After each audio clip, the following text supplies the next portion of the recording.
there are still some big targets out there for Washington.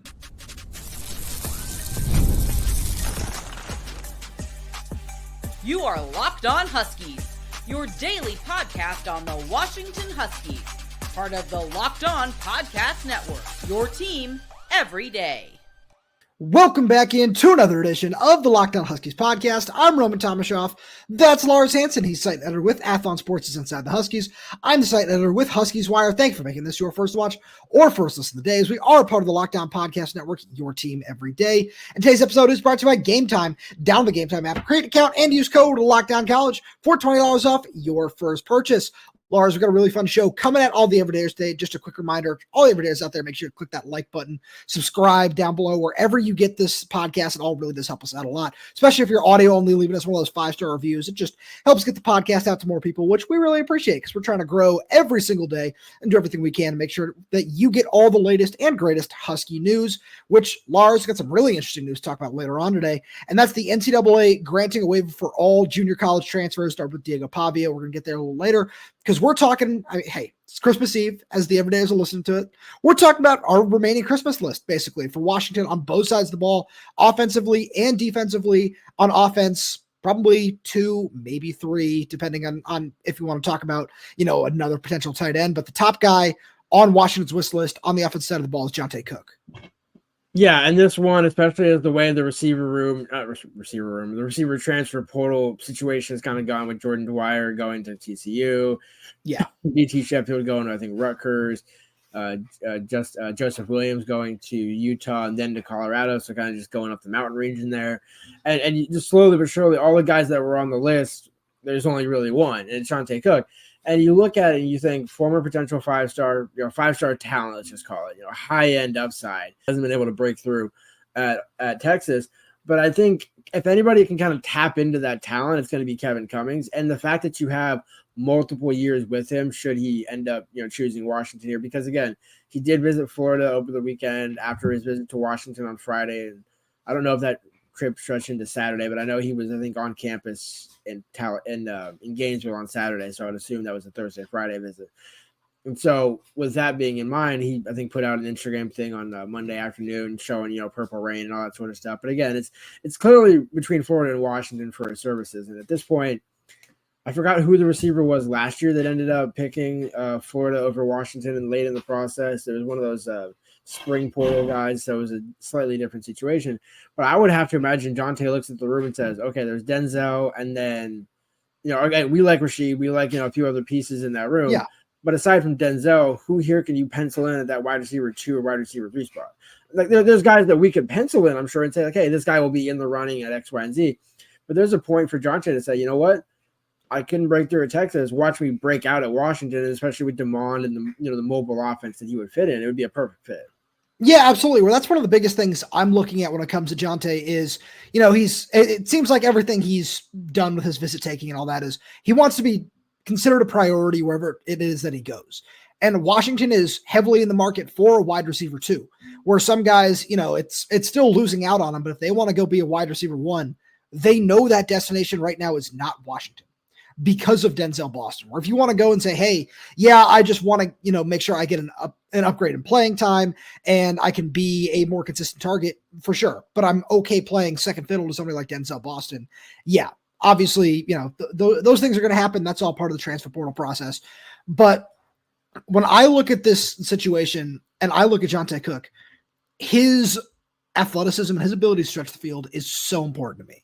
Where I look up and down this roster and I see a couple guys with great speed. Audric Harris, the first one that comes to mind. I know Marcus Harris can do it really well. There are a couple other guys that are, I don't want to say that they're not field stretchers, but Johntay, you look at, some of his track numbers from high school in Texas, and even what he was able to do at Texas, averaging, I think it was 17 yards per catch, where that's not somebody that Washington has on this roster right now. I think Denzel can be that guy, but in the role that you want him to play, he's not going to be that guy. So I look at it and I say, for sure, this is somebody that I think is going to be a major upgrade to the offense. And we look at the rest of this room where, one guy you didn't mention, obviously, he didn't do it on purpose, was Kevin Green, where I bring his name up, where Giles Jackson's out of eligibility. Keith Reynolds is in the transfer portal. So now that slot position is going to come down to Kevin Green, maybe Jason Robinson, or one of these other freshmen, because everybody else on the roster basically is either a true or redshirt freshman. And I look at that and I say, getting somebody like Johntay in the building who can move all over the formation, line up anywhere you want him to, and just find ways to get the ball in his hands, and he's going to be a playmaker, is really, really important. And Lars, the reason we want to spend so much time on him is the only other place that we really think Washington needs on offense is an offensive lineman. Yeah, and I think obviously it kind of goes without saying, it's been the theme of the offseason. It's been the theme of this program since late September, early October, probably when that issue really, it was always been an issue, but it was kind of like it really crested and saying, okay, here are the guys that we can probably pencil in. And, Max McCree sounds like he's kind of penciled in at left tackle. And I know Carver Willis is going to get a shot there, it sounds like. But the way you look at the roster, you need one more interior guy more so than anything else, I think, safe to say. Now, you have Pocky and things like that, but the one guy that I really like is, I think I mentioned him on the other day's show. I'm going to need your help one more time to pronounce his name, but the Ohio State offensive lineman. Yeah, Zen Michalski. The one for me is Zen Michalski, because you look at it, 6'6", 319, so ideally that might be a little bit too big for an interior guy, but I just think you look at the way the offensive line is built. If you bring him in and say, hey, we're just going to have you as kind of like a swing guy where you might play tackle or guard, and we'll figure it out when you get here. But they had pretty good success with Enoch Pamahi. And I think, you look at a guy where he hasn't played more than 100 snaps in 3 years at Ohio State, but he's also a 4-star in the portal on 247. So you clearly see there's high-end talent there. And it's simply a case of kind of like Enoch, where, hey, if you can go show him that tape and say, you know what, I know you're a big guy, I know you think you're a tackle, why not give right or left guard a shot? And you look in the NFL, guys are getting paid a left guard, so it's no longer, hey, I have to be a tackle because I need that premium money. You can get almost left tackle money nowadays for being a guard. And so I think if you can make that pitch to him, that would be an intriguing, kind of potential fill-in, because I think he would have more than 1 year left. I think he'd have 2 years. I could be wrong there. But at least, kind of a 1 year option to say, look, come in and compete. And if Pocky happens to beat you out at right guard, or so somebody else beats you out at left guard, so be it. That's a good problem to be in, because he's coming in with not a lot of, no starting experience. So he's not coming in saying, hey, I need a guarantee I'm going to be this guy. Sure. Washington, although can offer that more so than other schools, saying, hey, look, we don't really have any guaranteed guys at left or right guard if you want to truly come in and compete. So I like where you're going with there. I aimed a little bit higher on this one, and, it's something we're going to get into on the defensive side as well. Stealing some of these Washington State guys that have entered the portal is like, there are some really good names that have left, and Fa'alili Fa'amoe, I honestly think is probably the best player from Wazoo that entered the portal, where, John Mateer's going to Oklahoma, everything like that. But this is a guy who, you talk about a left tackle upgrade. This is a guy who you can slot in at left tackle. You find a way to make it work on the interior, where, if you say, hey, Drew has a party, we want to force you inside for a year, and you've got the size, and we're going to push you back outside next year when Carver Willis is gone, different things like that. There are a whole bunch of different ways to do that. Is it the best option? Who knows? That's not for us to decide. But I bring this up just to say you can get creative, and you can find a whole bunch of different ways to make this work. And with somebody like Fa'amoe, he's certainly getting a whole bunch of interest from all over the Big Ten, from the SEC, because he's got that level of talent. And the more I look at him, the more I say, yeah, for sure. Where I don't think that's who Jonah Coleman was talking about when he said there's a Washington State guy coming. We're going to get into who we think that is. And Lars, that being said, let's jump over to the defensive side.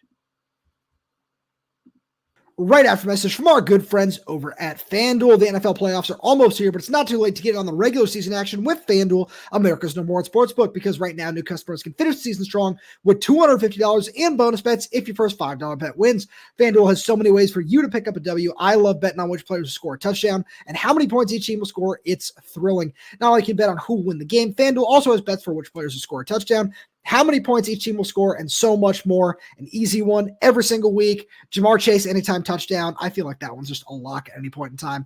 Watching that guy play is so much fun. And to go put down money on that and so many different more bets, all you got to do is just visit FanDuel.com to join today. That's FanDuel.com for your chance at $250 in bonus bets. Make every moment more with FanDuel, an official sportsbook partner of the NFL. So, Lars, let's jump over to the defensive side. We're going to just go front to back, defensive tackle, then linebacker, then get into the secondary a little bit later, where a defensive tackle, it's another Washington State guy, and it's David Gusta. Yeah, I was going to say, there's no option. Who do you want?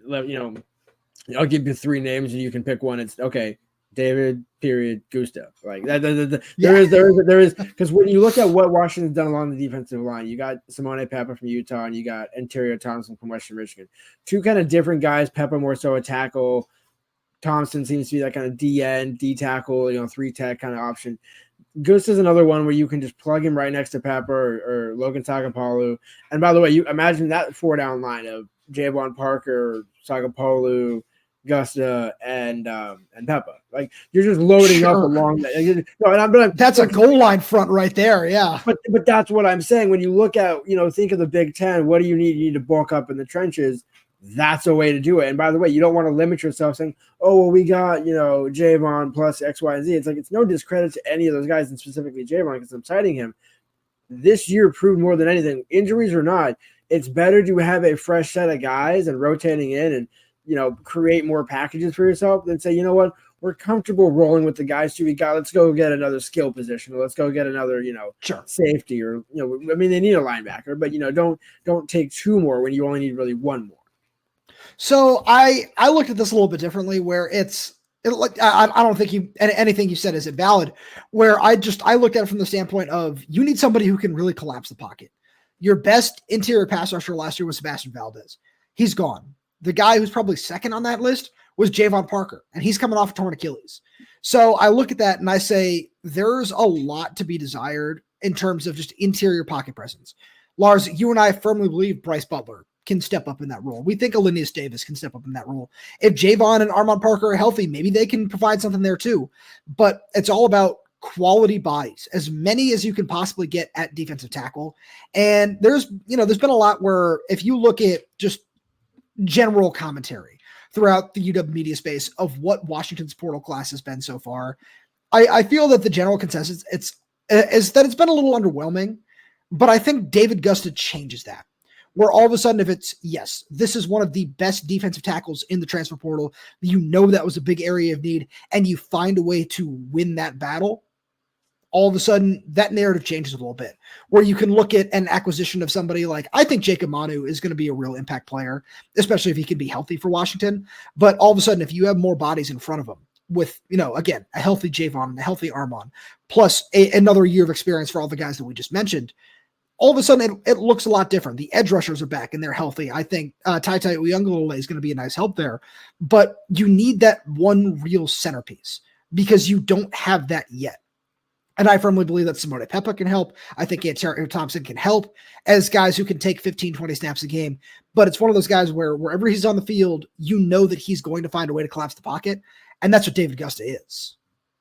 Yeah, I mean, I'm going to highlight one thing you just said, whereas 19 pressures for Sebastian Valdez.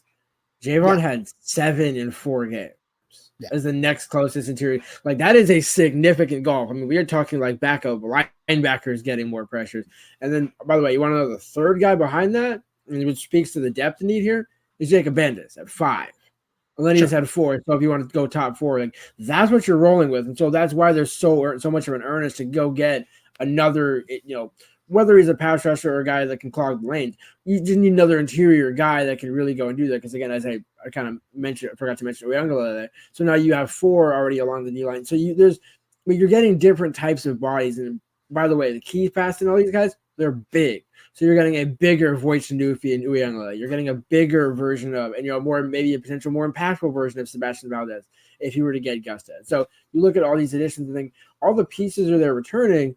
But everyone that they're targeting coming in is exactly what Jedd Fisch said that they needed. So the reason why I highlight that is it's good to see the staff doubling and tripling down. Not just saying, hey, you know what? We already got, X amount of resources allocated to that. We don't want to spend another, insert dollar figure or whatever you want to say. It's like, no. If you want to compete and you want to hang, the cost of admission is what it is. You just have to pay that price. Absolutely. And that's the most important thing here. Let's move on to linebacker, where Tarriq Al-Uqdah is another Washington State guy where the more I watch him, the more I just say, yeah. Like we got a question from one of our everydayers saying, hey, right now, who are Washington starting linebackers for the season opener? Right now, you and I both believe it's Jacob Manu and Ziri Alexander, where that's what it looks like right now. The season started tomorrow, or maybe not tomorrow because Manu's still coming off a knee injury, but that's the case right now. And I think Buddha changes that, where all of a sudden, you've got 2 years with Ziri Alexander. You don't have that with Manu or with I think Buda's got 2 years left as well. But Ziri is somebody who I think that he'd be a little more willing to take that rotational role, considering what Washington is building around him. Where you look at the freshmen, you look at Devin Bryant, Hayden Moore, all of a sudden it's, in terms of the way Kamori House was used, that would be a very similar snap count for Ziri Alexander. And depending on the defensive scheme, I think that third linebacker spot is going to get a lot of run. So the more I look at it, the more I say Buda is the guy who can come in and make a huge impact in the middle of the defense, especially if there are a lot of quality bodies in front of you on the defensive line. Where we look at the schedule this year, Lars, and you talked about it a little bit the other day, it's not necessarily the same number of heavy, just run the ball down your throat offenses that you're going to see, but you're still going to see a significant amount of it, especially being in the Big Ten. So having linebackers that can fill gaps and clean up and play big, physical Big Ten ball is really important. And he's one guy that can absolutely do that. Yeah, I mean, I know I've seen it a few times on Twitter. Like, he's the guy with Sunday potential. And so whenever you think about that, that's, you can sort out the Alexander, Tarriq situation later on, because again, it gets back to, you need the depth in the conference. You're not going to get through. These guys are going to transfer in and then realize after spring ball, oh wait, that guy might be getting, let's say 50 more snaps than me. Like, when you're talking about that number of snaps, like 100 or less, in terms of the gap between one guy and the other, nobody really cares, because it means one's playing 220, one's probably playing 300 or 320, and you're not really worried about it at that point. So you look at the depth and rotation that Robert Bala, as a potential defensive coordinator, is going to have. Loading up a linebacker is the exact same thing to do. Is the exact thing you want to do. Because, again, what we saw from Kamori House was different than Alfonso Tiputala, which was different than Carson Bruno. So you're talking about 3 different types of linebackers. And I know people will say it's not going to be C scheme, but it's like, you don't think Robert Bala was potentially taking notes this whole time? Like, right. And who's also been a former, DC and was in line to be a DC again. So you think about all the pieces in place. It's like, yeah, this is exactly what you would want to line up. Yep, exactly. And it's also just, something where the fact that he is sticking around, which we talked about yesterday, we've seen what linebackers look like under his just tutelage, with him as a coach. So that's something where I'm really curious to see what a guy like that would be able to do to improve in the way that he wants to run the position. So that's something I'm really intrigued by. And I feel like you could say a very, very similar thing at cornerback with Tacario Davis, where another thing we talked about on yesterday's show. Tacario, there is just a spot open for him if he wants it. It feels like, in my opinion at least, that right now it's either Washington or the NFL for him. And if he goes to the NFL, he goes to the NFL. And we're going to get to why that might not necessarily be the biggest loss in a few minutes. But at the same point, if he's a guy who says, hey, I want to go link up with John Richardson for my final season because I know how he was able to help me during my time at Arizona, Lars, that could take this Washington defense from potentially being really good to one of the best in the Big Ten. Yeah, I was going to say, it takes you from 8 wins to 9 or 10. Like, it's a win or two difference. I mean, I know you're a big baseball guy. The WAR, if you had football, it's like, I don't know what the WAR would be the equivalent of, but in terms of, wins above replacement for baseball, because he again, as we're kind of touching on, could replace that. That situation will kind of sort itself out. And it's like, that is held his own. Look at the Penn State game.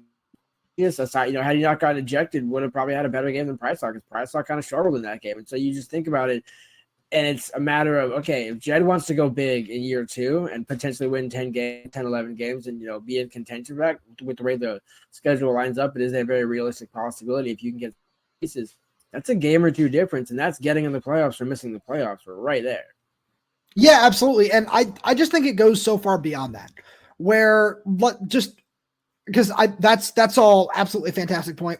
For me, I thought about the long-term history of Washington's defensive backs, where, if you want to go all the way back to Desmond Trufant, however far back you want to go, Lawyer Malloy, obviously, the DBU status that Washington has been able to attain over the last 5-10 seasons, all of a sudden getting one season of Tacario Davis, that's going to look really nice when he goes off to the NFL. I think about it that way, where Thaddeus Dixon, John Richardson turned him into an NFL player.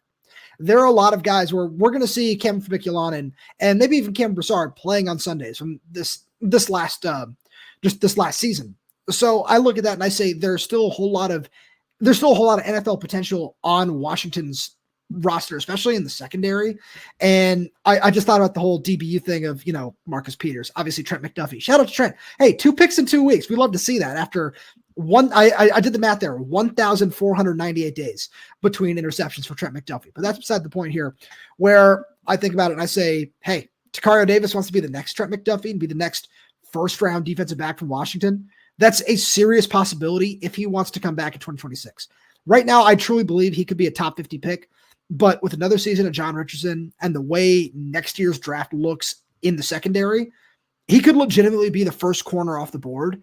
And I think that's something that's on his mind and why we haven't heard a decision from him one way or the other. Just something to keep in mind. But Lars, if Takario Davis doesn't want to come to Washington, maybe Thaddeus Dixon comes back for one more year,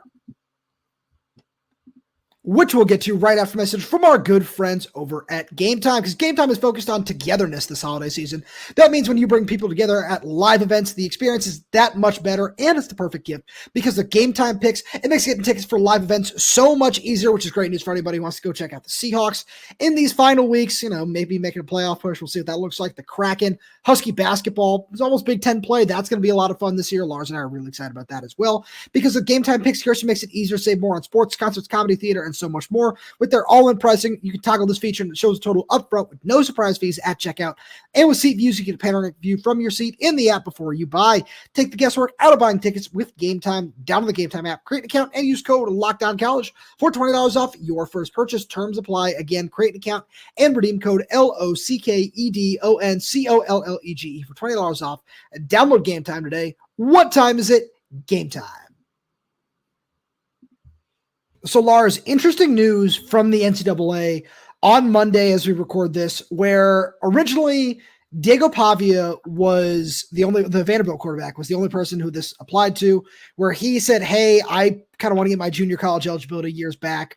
He filed a court case. Court said, okay, that's fine. And then on Monday, that became a blanket for anybody whose eligibility runs out for 24-25. Now, we fully expect that to end up becoming a blanket for everybody, just in junior college, where if you play junior college or NAIA or anything like that, and then you end up coming over to a D1 school or to the NCAA, that you're going to get that eligibility back. So the reason we brought that up is it applies to a couple guys on Washington's roster, Justin Harrington being one, but the most important one right now is Thaddeus Dixon. Yeah, and this is one where, when we talked about in the last segment about Takario, it's like, again, you absolutely will always have a spot for Takario. But if, let's say, he's like, hey, you know what, I'm kind of leaning towards if I'm not going to be a starter at UW, I'll just, go to the NFL and kind of, roll my dice and take my chances on testing. You're more than happy to run it back with Thad and Prysock. And I think, having another year in the system, another year with John Richardson, after not having any coaching, direct coaching, shall we say, the past few years prior to the season, you think about it and think, man, this is a guy where he coached himself, played himself into a, safe day 3, potentially a late day 2 pick. He could be like an early to mid day 2 pick, in terms of, if everything were to go well. But my point is, that's a guy where it's like, oh, if you want to have him run, that's almost like a portal addition. That's another bonus, like a guy that otherwise you necessarily weren't totally expecting to come back. So I certainly agree with you on that part. I think just in terms of this corner class is absolutely tremendous, which is why, I talk about Takario, being maybe a top 50 pick or being the first corner off the board. That's something that may apply to Thad as well, where another strong year of tape at the college level should certainly be something that he's considering. Based on the cryptic tweets, shout out to Jonah Coleman, got to keep people on their toes. It's something he seems to be considering.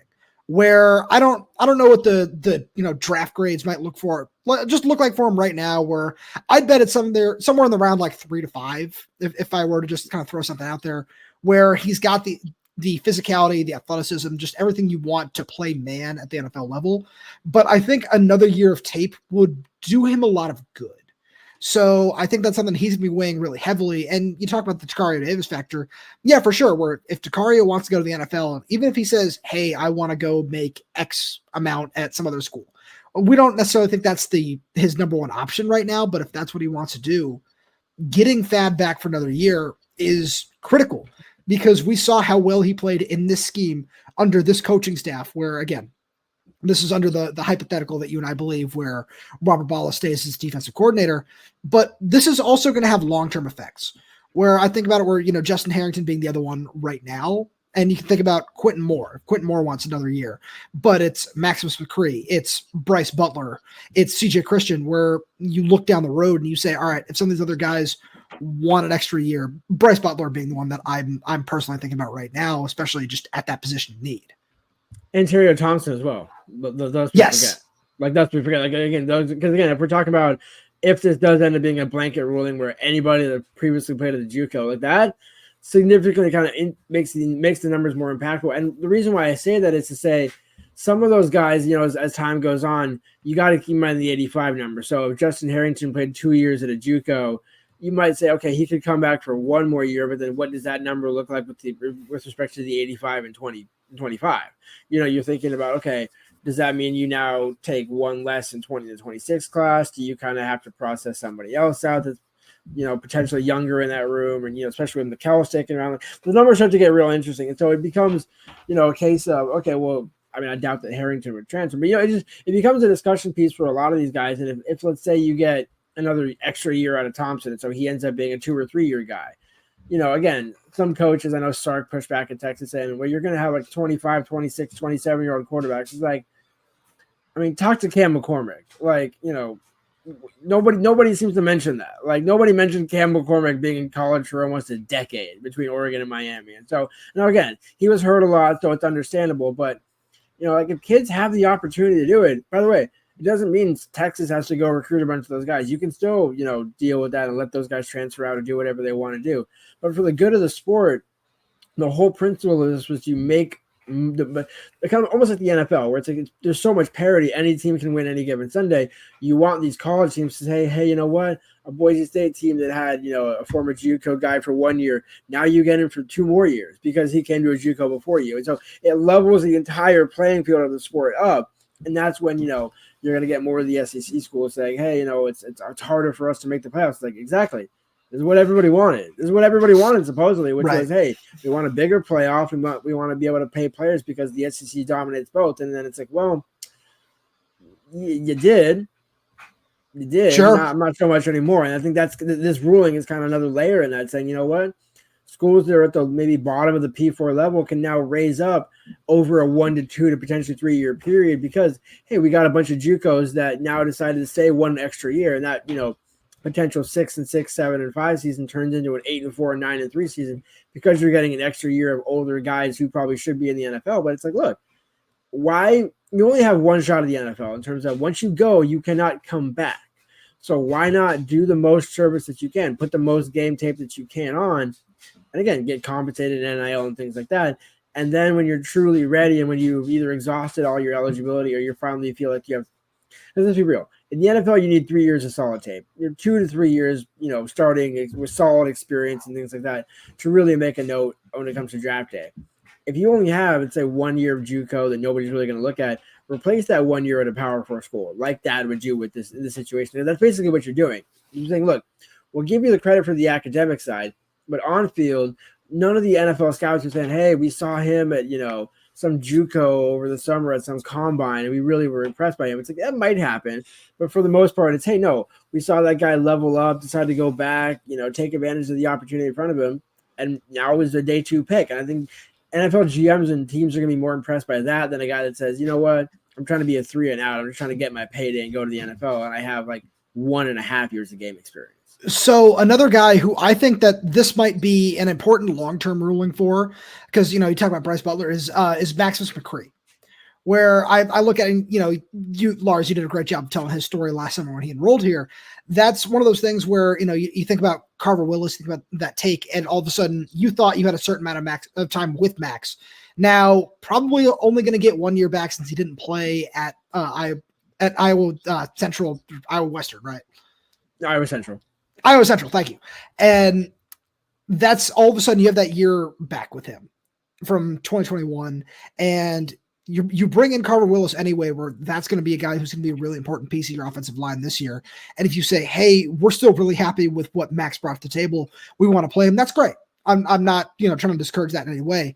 But if you say, hey, we're confident in Jerez Party taking a big step forward at right tackle, and we're really confident what Carver brings at left tackle, maybe you take a step back with Max and you pull a Giles Jackson or something. You say, hey, we're gonna save you for just 4 games this year. Find a way to redshirt. This is just me throwing out a possibility here, but this is the way I'm thinking about it, where it can be a developmental thing for a lot of different guys. And that's the example I want to bring up here, where we've seen, junior college players come in. We saw Thad make that jump in 2023, and it didn't work out right away. As you pointed out, not necessarily all his fault. There are a lot of coaching things at play there. But all of a sudden, if you don't think that a guy is coming from the junior college level, all of a sudden ready to make that step and be a big part of the rotation in year one, having that extra year of eligibility to get them up to speed physically, whatever it is that need be, all of a sudden that's really, really important. Exactly. And I think it's about just making sure that the roster doesn't get too top heavy or bottom heavy in terms of, you don't want, let's say 12 plus former JUCO guys now on an extra year, because at some point then you are stunting the growth of the younger guys.